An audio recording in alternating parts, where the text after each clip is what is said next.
So the, here's the thing. So right now we're just about to start pulling more dogs into our program. We made it a point towards the last half of the year in 2016 that we would take all of our efforts and put it into our long stay dogs. We had some dogs that really needed specific homes, so we really put a lot of time and energy into them and marketing them. And when we did, we got them all adopted. So because we had so many at one point, we weren't able to put the focus, like those guys were going out the door, but then we still had all these guys and these fosters going, hey, what about us? Help. We've had this dog for 2 years.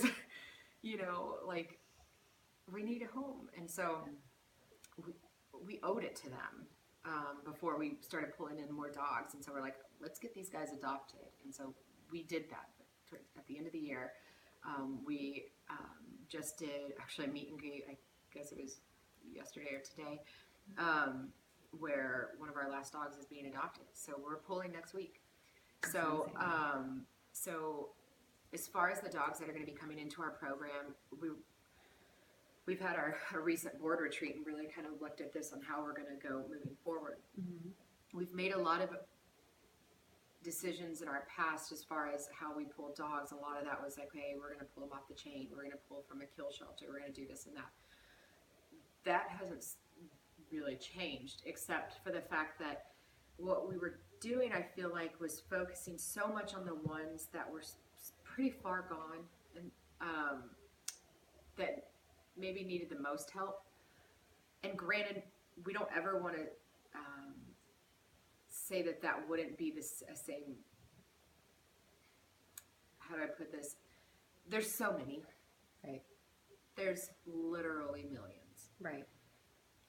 We can take a dog that is so far gone, does not like other dogs, does not like people, does not like kids, not like cats, and spend so much time and effort on getting that dog to even maybe wanting to live a normal dog life, if that dog even decides to, which they are very, I will say, this breed, more than any breed I've ever worked with, bounces back from anything in the worst of situations.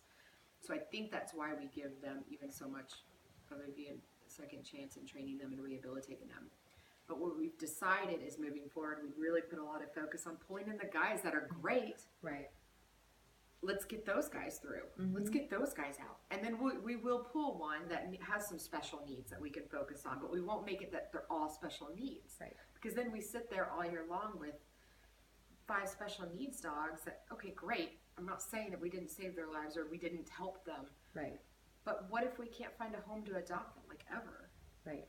We don't want to make a decision that well, this is the end, but right. We don't want to make that. Like, no one does. So why put ourselves in a situation of saving 1 versus 10?